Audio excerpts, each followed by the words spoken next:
ಅಧ್ಯಕ್ಷರು ಮತ್ತು ವಿರೋಧ ಪಕ್ಷದ ನಾಯಕರು, ಶಾಸಕರು, ಎಲ್ಲ ಜನಪ್ರತಿನಿಧಿಗಳು ಎಲ್ಲರೂ ಕೂಡ ಸೇರಿ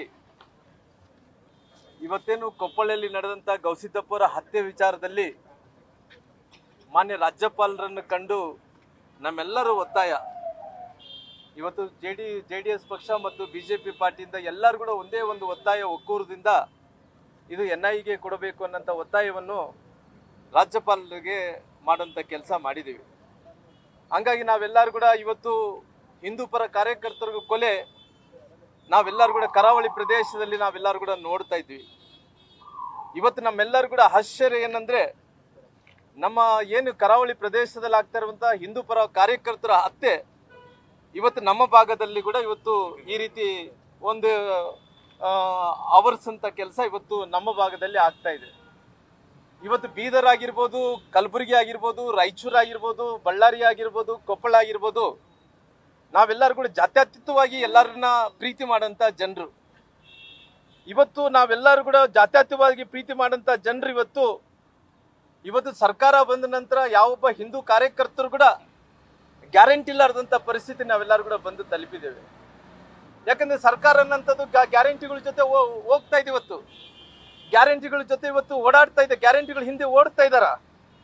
ಆದ್ರೆ ಇವತ್ತು ಎಲ್ಲ ರೀತಿಯಲ್ಲಿ ಕೂಡ ನೋಡ್ತಾ ಇದ್ರಿಗಿನ ಇವತ್ತು ಬಡವರು ಪ್ರಾಣಕ್ಕೆ ಹಿಂದೂ ಪರ ಕಾರ್ಯಕರ್ತರಿಗೆ ಇವತ್ತು ಗ್ಯಾರಂಟಿ ಇಲ್ಲಾರ್ದಂಥ ಪರಿಸ್ಥಿತಿ ನಾವೆಲ್ಲರೂ ಕೂಡ ಬಂದು ತಲುಪಿದ್ದೇವೆ. ಹಂಗಾಗಿ ನಾನು ಇವತ್ತು ಒಂದು ರೀತಿ ಇವತ್ತು ಇಂಟೆಲಿಜೆನ್ಸ್ ಡಿಪಾರ್ಟ್ಮೆಂಟ್, ಗುಪ್ತಚರ ಇಲಾಖೆ ಯಾರ ಹತ್ರ ಇದೆ? ಗುಪ್ತಚರ ಇಲಾಖೆ ಸನ್ಮಾನ್ಯ ಮುಖ್ಯಮಂತ್ರಿಗಳ ಹತ್ರ ಇದೆ.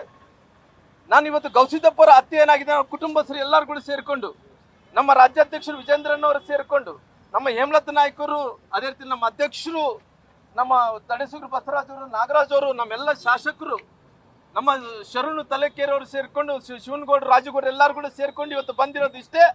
ಮುಖ್ಯಮಂತ್ರಿಗಳು ಗುಪ್ತಚರ ಇಲಾಖೆ ಇಂಟೆಲಿಜೆನ್ಸ್ ಅವ್ರು ಏನು ಹಿಡ್ಕೊಂಡಿದ್ದಾರೋ ಮುಖ್ಯಮಂತ್ರಿಗಳು ರಾಜೀನಾಮೆಯನ್ನು ಕೊಡಬೇಕು. ನಾನು ಒತ್ತಾಯವನ್ನು ಮಾಡ್ತಾ ಇದ್ದೀನಿ, ಮುಖ್ಯಮಂತ್ರಿಗಳು ರಾಜೀನಾಮೆಯನ್ನು ಕೊಡಬೇಕು.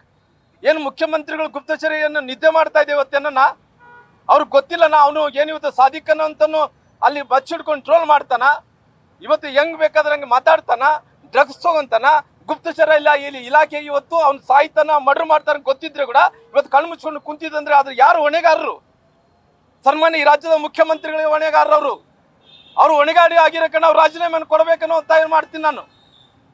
ಇವತ್ತು ಇಂಟೆಲಿಜೆನ್ಸ್ ಫೇಲ್ಯೂರ್ ಕಂಪ್ಲೀಟ್ ಆಗಿ ಇವತ್ತು ಮಂಗಳೂರಲ್ಲಿ ಕೊಲೆಗಳಾಗ್ತವೆ. ಪ್ರತಿ ಜಿಲ್ಲೆಯಲ್ಲಿ ಕೂಡ ಬೆಳಗ್ಗೆ ಎದ್ರೆ ರಾತ್ರಿ ತನಕ ಕೂಡ ಒಬ್ಬ ಹಿಂದೂ ಪರ ಕಾರ್ಯಕರ್ತರ ಕೊಲೆ ಆಗುತ್ತೆ. ಯಾರೊಬ್ಬರು ಕೂಡ ಲೆಕ್ಕ ಮಾಡೋಂಥ ಪರಿಸ್ಥಿತಿಯಲ್ಲಿ ಇಲ್ಲ. ಈ ಸರ್ಕಾರನ ನಿದ್ದೆ ಮಾಡ್ತಾ ಇದ್ದೀನ. ನಾನು ಈ ಸರ್ಕಾರಕ್ಕೆ ಕೇಳ್ತೀನಿ, ಒಂದು ಗೃಹ ಮಂತ್ರಿಗಳು ಏನ್ ಮಾಡ್ತಾ ಇದಾರ? ಗೃಹ ಮಂತ್ರಿಗಳು ಇವತ್ತು ಎಲ್ಲ ಹಿಂದೂ ಪರ ಕಾರ್ಯಕರ್ತರು ಕೊಲೆ ಆದ್ರೆ ಅವ್ರ ಉತ್ತರ ಏನು? ಆರೈಕೆ ಉತ್ತರ ಏನು? ಅವ್ರ ಉತ್ತರ ಇಷ್ಟೇ, ನನಗೆ ಗೊತ್ತಿಲ್ಲ, ನನಗೆ ಮಾಹಿತಿ ಇಲ್ಲ, ಆಗಬಾರ್ದಾಯ್ತು, ನೋಡಬಾರ್ದಾಯ್ತು, ಕೇಳಬಾರ್ದಾಯ್ತು, ಇಷ್ಟೇ ಮುಗಿತಾ ಆತಂದು ಇಷ್ಟೇ ಮುಗಿತಾ? ಕೇವಲ ಇವತ್ತು ಗೃಹ ಮಂತ್ರಿಗಳಾಗಿ ನೀವೇನ್ ಮಾಡ್ತಾ ಇದ್ದೀರಿ? ಇವತ್ತು ಗವಿಸಿದ್ದಪ್ಪ ಅಂತ ಅಮಾಯಕರು ಬಹಳಷ್ಟು ಮಂದಿ ಇವತ್ತು ಬೀದಿ ಬಿದ್ದಿದ್ದಾರೆ. ಇವತ್ತು ಬಹಳಷ್ಟು ಹಿಂದೂ ಪರ ಕಾರ್ಯಕರ್ತರು ಕೊಲೆ ಆಗ್ತಾ ಇದೆ. ನೀವೇನ್ ಮಾಡ್ತಾ ಇದ್ದೀರಿ? ಇವತ್ತು ಬಂದು ನಿಮ್ದು 2.5 ವರ್ಷದಲ್ಲಿ ಇವತ್ತು ಈ ಕರ್ನಾಟಕ ರಾಜ್ಯದಲ್ಲಿ ಎಲ್ಲಿ ಎಷ್ಟು ಮಂದಿ ಹಿಂದೂ ಪರ ಕಾರ್ಯಕರ್ತರು ಕೊಲೆ ಆಗಿದ್ದಾರೆ ನೋಡ್ರಿ. ಏನು ಇವತ್ತು ಗವಿಸಿದ್ದಪ್ಪರನ್ನ ನಮ್ಮ ಭಾಗದಲ್ಲಿ ಜಾತ್ಯತೀತವಾಗಿ ಬೆಳೆದಂತ ಜನರು ನಾವೆಲ್ಲರೂ ಕೂಡ, ನಾವು ಈ ಯಾವ ಜಾತಿಯನ್ನು ಕೂಡ ಇವತ್ತು ದ್ವೇಷಿಸಕ್ಕೆ ಹೋಗಲ್ಲ. ಆದ್ರೆ ನಮ್ಮ ಭಾಗದಲ್ಲಿ ಇವತ್ತು ದ್ವೇಷವನ್ನು ಬೆಳೆಸಂತ ಕೆಲಸ ಮಾಡ್ತಾ ಇದ್ದಾರೆ ಇವತ್ತು ಈ ಸರ್ಕಾರ. ಇವತ್ತು ಗೃಹ ಮಂತ್ರಿಗಳ ಲೆಕ್ಕ ಇಲ್ಲ, ಗೃಹ ಮಂತ್ರಿಗಳ ಬೇಕಾಗಿಲ್ಲ. ಬೇಜವಾಬ್ದಾರಿ ಹೇಳಿಕೆಗಳನ್ನು ಗುಪ್ತಚರ ಇಲಾಖೆ ಇಟ್ಕೊಂಡು ಮುಖ್ಯಮಂತ್ರಿಗಳು ಅವ್ರ ಕುರ್ಚಿಯನ್ನು ಉಳಿಸ್ಕೋಬೇಕು. ಅವ್ರ ಕುರ್ಚಿಯನ್ನು ಉಳಿಸ್ಕೊಳ್ಳೋದು ಬಿಟ್ಟರೆ ಬೇರೆ ಏನು ಮಾಡ್ತಾ ಇಲ್ಲ. ಇವತ್ತು ಅವ್ರು ಗ್ಯಾರಂಟಿ ಒಂದೇ ಕೊಟ್ಟಿದ್ವಿ, ಗ್ಯಾರಂಟಿ ಒಂದೇ ಕೊಟ್ಟರೆ ಎಷ್ಟು ಮಂದಿ ಸಾಯಿಸ್ತೀರಿ ನೀವೆಲ್ಲರೂ ಕೂಡ ಸೇರ್ಕೊಂಡು? ಇಡೀ ಕರ್ನಾಟಕ ರಾಜ್ಯದಲ್ಲಿ ಎಲ್ಲ ಹಿಂದೂ ಪರ ಕಾರ್ಯಕರ್ತರು ಕೊಲ್ತೀರ ನೀವು? ಏನ್ ಮಾಡ್ತಾ ಇದ್ದೀರಿ ತಾವೆಲ್ಲರೂ ಕೂಡ ಸೇರ್ಕೊಂಡು? ಆಯ್ತು, ಇವತ್ತು ನಮ್ಮ ಜಿಲ್ಲೆಗೆ, ಬಳ್ಳಾರಿ ಜಿಲ್ಲೆಗೆ ಇವತ್ತು ಯಾರನ್ನು ಕೊಟ್ಟಿದ್ರಿ ತಾವು? ಬಳ್ಳಾರಿ ಜಿಲ್ಲೆಗೆ ಇವತ್ತು ಮಂತ್ರಿಗಳಾದಂತ ಜಮೀರ್ ಅಹಮದ್ ಅವ್ರಿಗೆ ಕೊಟ್ಟಿದ್ರಿ. ಇವತ್ತು ಅದೇ ರೀತಿಯಲ್ಲಿ ಕೂಡ ವಿಜಯನಗರ ಜಿಲ್ಲೆಗೆ ಯಾರು ಕೊಟ್ಟಿದ್ರಿ? ಯಾರು? ಆ ಬೀದರಿನ ರಹೀಮ್ ಖಾನ್ ಕೊಟ್ಟಿದ್ರಿ. ನಾನು ಕೊಟ್ಟಿದ್ದಕ್ಕೋಸ್ಕರವಾಗಿ ನನ್ನ ತಪ್ಪಂದು ಹೇಳ್ತಾ ಇಲ್ಲ. ಒಂದು ಕೋಮವನ್ನು ಓಲೈಸಿಕೊಂಡ ಸಲುವಾಗಿ ನಮ್ಮ ಹೈದರಾಬಾದ್ ಕರ್ನಾಟಕ, ಕಲ್ಯಾಣ ಕರ್ನಾಟಕ ಇವತ್ತು ಶಾಂತಿಯುತವಾದಂತ ಪ್ರದೇಶ. ಎಲ್ಲ ಜಾತಿ ಎಲ್ಲ ಧರ್ಮೀಯ ಜನರಿಗೆ ಒಂದು ಒಕ್ಕೂಟದಿಂದ ನಾವು ಶಾಂತಿಯನ್ನು ಬಯಸಂತ ಜನರ ಅಲ್ಲಿ ಬೆಂಕಿ ಹಚ್ಚಂತ ಕೆಲಸ ತಾವೆಲ್ಲರೂ ಕೂಡ ಮಾಡ್ತಾ ಇದ್ರಿ ಇವತ್ತು. ನೋಡ್ರಿ, ನೀವು ಹೈದರಾಬಾದ್ ಕರ್ನಾಟಕದಲ್ಲಿ ಕೇವಲ ಮುಸಲ್ಮಾನರೇ ಇದ್ದಾರೆ ಅಂದೇಳಿ ಅವ್ರು ಓಲೈಕೆ ಮಾಡ್ಬೇಕಂದೇಳಿ ಜಮೀರ್ ಖಾನ್ ಅವ್ರನ್ನ ಬಳ್ಳಾರಿ ಜಿಲ್ಲೆ ಉಸ್ತುವಾರಿ ಮಂತ್ರಿಗಳು ಮಾಡ್ತೀರಿ.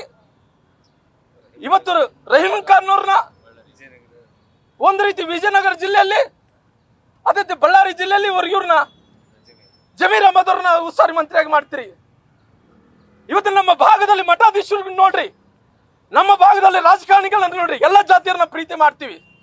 ಆದ್ರೆ ಕರಾವಳಿ ಪ್ರದೇಶದಲ್ಲಿ ಇದ್ದಂತ ಹಿಂದೂ ಪರ ಕಾರ್ಯಕರ್ತರನ್ನು ಕೊಲೆ ಆಗ್ತಾ ಇದ್ರು, ನಮ್ಮ ಭಾಗದಲ್ಲಿ ಕೂಡ ತಂದಿಟ್ಟಿದ್ರಲ್ಲ ಈ ಸ್ವಾಮಿ. ಇವತ್ತು ಮಾಡ್ರಿ, ನೀವು ಓಲೈಕೆ ರಾಜಕಾರಣ ಮಾಡಿ ಎಷ್ಟು ದಿನ ಮಾಡ್ತೀರ ನಾವು ನೋಡ್ತೀವಿ. ಇದು ಬಹಳ ದಿನಗಳ ಕಾಲ ಉಳಿಯಕ್ ಹೋಗಲ್ಲ. ಅದಕ್ಕೋಸ್ಕರವಾಗಿ ನಾವು ಒತ್ತಾಯ ಮಾಡ್ತಾ ಇದ್ವಿ. ನಮ್ಮ ಅಧ್ಯಕ್ಷರು ಎಲ್ಲರೂ ಕೂಡ ಸೇರ್ಕೊಂಡು ಇವ್ರನ್ನ ತೀವ್ರವಾಗಿ ಕಳಿಸುವಂತ ಕೆಲಸ ಮಾಡ್ತೀವಿ. ಇನ್ನು ಮುಂದೆ ಕರ್ನಾಟಕ ರಾಜ್ಯದಲ್ಲಿ ಯಾವ ಹಿಂದೂ ಪರ ಕಾರ್ಯಕರ್ತರುಗಳು ಕೊಲೆ ಆಗಬಾರ್ದು. ನಾವು ಇವತ್ತಿನ ಗೃಹ ಮಂತ್ರಿಗಳನ್ನು ನಾವು ರಾಜೀನಾಮೆಯನ್ನು ಕೇಳ್ತಾ ಇದೀವೋ, ಮುಂದಿನ ದಿನಗಳಲ್ಲಿ ಮುಖ್ಯಮಂತ್ರಿಗಳು ಕೂಡ ರಾಜೀನಾಮೆಯನ್ನು ಕೇಳಬೇಕಾಗುತ್ತೆ. ಸ್ವಾಮಿ, ನೀವು ರಾಜಣ್ಣವ್ರನ್ನ ಏನ್ ತಪ್ಪು ಮಾಡಿದ್ರು? ರಾಜಣ್ಣವ್ರನ್ನ ರಾಜೀನಾಮೆ ತಗೊಂಡಿಲ್ಲ ನೀವು? 2014 ಯಾವ ಸರ್ಕಾರ ಇತ್ತು? ಇವತ್ತು 2014 ಯಾವ ಸರ್ಕಾರ ಇತ್ತು? ಅವತ್ತು ಕೂಡ ನಿಮ್ಮ ಸರ್ಕಾರ ಕಾಂಗ್ರೆಸ್ ಸರ್ಕಾರ ಇತ್ತು. 2024-25 ನಿಮ್ಮ ಸರ್ಕಾರ ಇದೆ. ನೀವು ಕತ್ತೆ ಕಾಯ್ತಿದ್ರಿ. ಇವತ್ತು ರಾಜಣ್ಣವ್ರು ಏನ್ ಹೇಳಿಕೆ ಕೊಟ್ರು? ರಾಜಣ್ಣವ್ರ ತಪ್ಪು ಹೇಳಿಕೆಯನ್ನು ಕೊಟ್ಟ. ನಿಮ್ಮ ಸರ್ಕಾರ ಇರುವಂತ ಟೈಮಲ್ಲಿ ಎಲೆಕ್ಟ್ರಾನಿಕ್ ರೋಲ್ಗಳ ವಿಚಾರದಲ್ಲಿ ನೀವು ತಪ್ಪು ಮಾಡಿದ್ರೆ ಹೇಳಿದಕ್ಕೋಸ್ಕರವಾಗಿ ರಾಜಣ್ಣವ್ರನ್ನ ಇವತ್ತು ರಾಜೀನಾಮೆಯನ್ನು ತಗೊಂಡ್ರಿ. ಎಲ್ಲ ಹಿಂದುಳಿದಂತ ಜಾತಿಗಳು.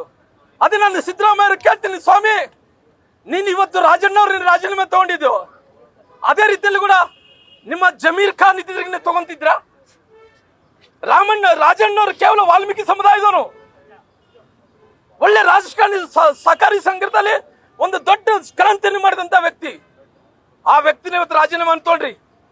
ಅದೇ ರೀತಿ ಜಮೀರ್ ಇದ್ರೆ ತಗೊಂತಿದ್ರ? ಜಮೀರ್ ಅವ್ರನ್ನ ನೀವು ತಗೊಳಕ್ ಆಗ್ತಾ ಇಲ್ಲ, ತಗೊಂತಿದ್ದಿಲ್ಲ. ಯಾಕಂದ್ರೆ ಅವ್ರು ಒಂದು ಸಮುದಾಯದ ದೊಡ್ಡ ಲೀಡರ್. ಅದಕ್ಕೋಸ್ಕರವಾಗಿ ನಾವು ರಾಜಣ್ಣವ್ರ ಜೊತೆಲಿ ಇದೀವಿ. ಗೌಸಿದ್ದಪ್ಪರ ಕುಟುಂಬಕ್ಕೆ ಇವತ್ತು NIA ಆಗಬೇಕು. ಕರ್ನಾಟಕ ರಾಜ್ಯದ ಯಾವ ಹಿಂದೂ ಪರ ಕಾರ್ಯಕರ್ತರು ಕೊಲೆ ಆಗಬಾರದು ಅನ್ನಂತ ಕಾರಣದಿಂದ ಇವತ್ತು ಹೋರಾಟವನ್ನು ಮಾಡ್ತಾ ಇದ್ವಿ. ಅದಕ್ಕೋಸ್ಕರವಾಗಿ ಮುಂದಿನ ದಿನಗಳಲ್ಲಿ ರಾಜಣ್ಣವರನ್ನ ಇವತ್ತು ಜಾತ್ಯತೀತವಾಗಿ ನಮ್ಮ ಸಮುದಾಯದ ನಾಯಕರು ನಾವೆಲ್ಲರೂ ಕೂಡ, ರಾಜುಗೌಡರು, ನಾನು, ಜನಾರ್ದನ್ ರೆಡ್ಡಿರು, ನಮ್ಮ ಶರಣ್ ಅವರು, ನಮ್ಮ ಬೆಳದಾಲ್ ಅವರು, ನಮ್ಮ ಉಪಮುಖ್ಯಮಂತ್ರಿ ಅಶ್ವತ್ಥ ನಾರಾಯಣ ಅವರು, ದಳಸೂರು ಬಸವರಾಜ ಶರಣ್ ಅವರು, ನಾಗರಾಜ್ ಅವರು ಎಲ್ಲರೂ ಕೂಡ ತೀವ್ರವಾಗಿ ಖಂಡಿಸ್ತೀವಿ. ರಾಜಣ್ಣವರೇ, ನಾವು ನಿಮ್ಮ ರಾಜೀನಾಮೆಯನ್ನು ತಗೊಂಡಿದ್ದಾರೆ, ಅದನ್ನು ತೀವ್ರವಾಗಿ ಖಂಡಿಸ್ತೀವಿ. ಇಡೀ ಸಮಾಜ ರಾಜಣ್ಣವ್ರ ಜೊತೆಲಿ ನಿಲ್ತೀವಿ. ನಾವೆಲ್ಲರೂ ಕೂಡ ಪಕ್ಷಾತೀತವಾಗಿ ನಿಲ್ತೀವಿ. ನಾವೆಲ್ಲರೂ ಕೂಡ ರಾಜಣ್ಣವ್ರ ಜೊತೆಲಿ. ಇವತ್ತು ರಾಜಣ್ಣವ್ರು ನಾನು ಅವ್ರು ಮಾಡಿದಂತ ಯಾವುದೇ ತಪ್ಪಿಲ್ಲದ್ರು ಕೂಡ ಸತ್ಯವನ್ನು ಹೇಳಿದಕ್ಕೋಸ್ಕರವಾಗಿ ಅವ್ರು ಏನು ವಜಾ ಮಾಡಿದಾರೋ, ಇವತ್ತು ಸರ್ಕಾರದಲ್ಲಿ ಯಾವ್ದು ಕೂಡ ವಜಾ ಮಾಡಂತ ತೀರ್ಮಾನಗಳು ಯಾರು ತಗೊಂಡಿಲ್ಲ. ನಾವು ನೋಡ್ತಾ ವೀರೇಂದ್ರ ಪಾಟೀಲ್ ಸಂದರ್ಭದಲ್ಲಿ ವಜಾ ಮಾಡಂತ ಕೆಲಸ ಮಾಡಿದ್ರು. ಅವತ್ತು ದೇವರಾಜ ಅರಸರು ಕೂಡ ಇದೇ ರೀತಿ ಅಪಮಾನ ಮಾಡಂತ ಕೆಲಸ ಮಾಡಿದ್ರು. ಅದೇ ರೀತಿ ನಮ್ಮ ಸಮುದಾಯದ ನಾಯಕರಾದಂತ ರಾಜಣ್ಣವರು ಕೂಡ ಇದೇ ಅಪಮಾನ ಮಾಡಂತ ಕೆಲಸ ಮಾಡಿದ್ರು. ನಿರಂತರವಾಗಿ ನಮ್ಗೆ ಸಮುದಾಯಕ್ಕೆ ಅನ್ಯಾಯವನ್ನು ಮಾಡ್ತಾ ಇದಾರ. ಇವತ್ತು 2 ವರ್ಷಗಳ ಕಾಲ ನಿರಂತರವಾಗಿ ಮೋಸ ಮಾಡ್ತಾ ಇದಾರೆ ಈ ಸರ್ಕಾರ. ಎಲ್ಲ ವಿಶೇಷವಾಗಿ ನಮ್ಮ ಸಮುದಾಯ ಅವ್ರಿಗೆ ಇವತ್ತು ದೊಡ್ಡ ಅನ್ಯಾಯವನ್ನು ಮಾಡಂತ ಕೆಲಸ ಮಾಡ್ತಾ ಇದಾರ. ಅದಕ್ಕೋಸ್ಕರ ರಾಜಣ್ಣವರೇ, ನೀವು ಹೆದರಬೇಡ್ರಿ. ನಿಮ್ಮ ಜೊತೆಲಿ ಗೌಸಿದ್ದಪ್ಪಣ್ಣವ್ರ ಅವ್ರ ಕುಟುಂಬದ್ದು ಇದೆ.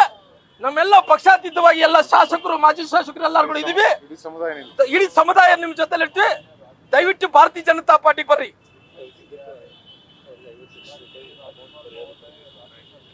ದಯವಿಟ್ಟು ರಾಜಣ್ಣರೇ, ನೀವು, ನಿಮ್ಮ ಮಗ, ನೀವು ಭಾರತೀಯ ಜನತಾ ಪಾರ್ಟಿಗೆ ಬರ್ರಿ.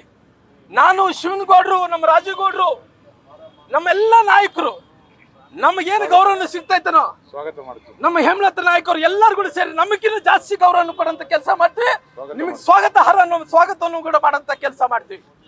ಅದೇ ರೀತಿ ಇವತ್ತು ನಮ್ಮ ಗೌಸಿದ್ದಪ್ಪಣ್ಣವರು ತಂದೆಯವರು ಇವತ್ತೇನು ಹತ್ಯೆ ಆದಂತ ಗೌಸಿದ್ದಪ್ಪನ ತಂದೆಯವರು ಲಿಂಗಜ್ಜವರು, ಅವ್ರ ತಾಯಿ, ಅವ್ರ ಮನೆಗೆ ಹೋಗಿದ್ದೆ. ಅವ್ರ ತಾಯಿ ಕಣ್ಣೀರಲ್ಲಿ ಅವತ್ತು ಕಣ್ಣೀರನ್ನು ಸುರಿಸಿ ಇವತ್ತಿನ ತನಕ ಕೂಡ ಅಳ್ತಾ ಇದ್ದಾಳ.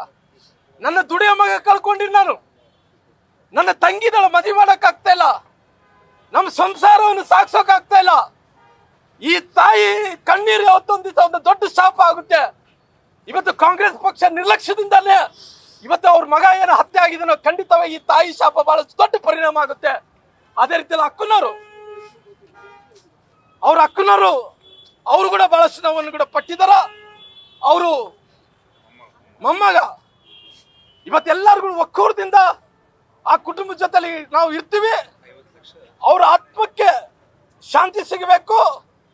ಅವ್ರಿಗೇನು ಇವತ್ತು ಅವ್ರ ಕುಟುಂಬದಲ್ಲಿ ಯಾರು ಸತ್ತಾರೋ ಅವ್ರಿಗೆ 1 ಕೋಟಿ ರೂಪಾಯಿ ಪರಿಹಾರವನ್ನು ಕೊಡಬೇಕು ಸರ್ಕಾರ. ಅವ್ರ ಕುಟುಂಬಕ್ಕೆ ಒಂದು ಸರ್ಕಾರಿ ಕೆಲಸ ಕೊಡಬೇಕು.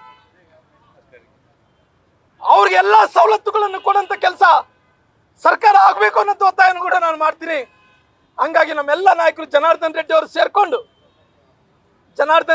ಸೇರ್ಕೊಂಡು ನಾವೆಲ್ಲರೂ ಕೂಡ ಕೊಪ್ಪಳ ಜಿಲ್ಲೆಯಲ್ಲಿ ಇದ್ದಂತ ನಮ್ಮ ಶಾಸಕರು, ಗಂಗಾವತಿ ಶಾಸಕರು ಸನ್ಮಾನ್ಯ ಜನಾರ್ದನ್ ರೆಡ್ಡಿ ಅವರು, ನಮ್ಮ ವಿಧಾನ ಪರಿಷತ್ ಸದಸ್ಯಂತ MLC ಹೇಮಲತಾ ನಾಯಕ್ ಅವರು, ನಮ್ಮ ದಡೇಸುಗರು ಬಸವರಾಜರು, ನಮ್ಮ ಜಿಲ್ಲಾ ಅಧ್ಯಕ್ಷರು, ನಮ್ಮ ಸಮುದಾಯದ ನಾಯಕರಾದಂತ ಸನ್ಮಾನ್ಯ ನಾಗರಾಜ್ ಅವರು, ವಿರೋಧ ಪಕ್ಷದ ನಾಯಕರಾದಂತ ದೊಡ್ಡನಗೌಡರು, ನಾವೆಲ್ಲರಿಗೂ ಡಾಕ್ಟರ್ ನಮ್ಮ ಬಸವರಾಜಣ್ಣನವರು ಅಲ್ಲಿ MP ನಿಂತಿದ್ರು, ಮತ್ತೆ ನಮ್ಮ ವಿಜೇಂದ್ರಣ್ಣವರು, ಅಶ್ವತ್ಥನಾರಾಯಣ ಎಲ್ಲರೂ ಕೂಡ ಈ ಕುಟುಂಬ ಸಲುವಾಗಿ ನಿಲ್ತೀವಿ. ಈ ಕುಟುಂಬಕ್ಕೆ ಎಲ್ಲಿ ತನಕ ನ್ಯಾಯ ಸಿಗಲ್ಲನೋ ಅಲ್ಲಿ ತನಕ ಭಾರತೀಯ ಜನತಾ ಪಾರ್ಟಿ ಹೋರಾಟವನ್ನು ಮಾಡುವಂತ ಕೆಲಸ ನಾವು ಮಾಡ್ತೀವಿ ಅನ್ನೋ ಒತ್ತಾಯವನ್ನು ಕೂಡ ಮಾಡುವಂತ ಕೆಲಸ ಮಾಡ್ತೀನಿ. ನ್ಯೂಸ್ ಫಸ್ಟ್ ನಿರ್ಭೀತಿಯಿಂದ ನಿಮ್ಮ ಪರವಾಗಿ.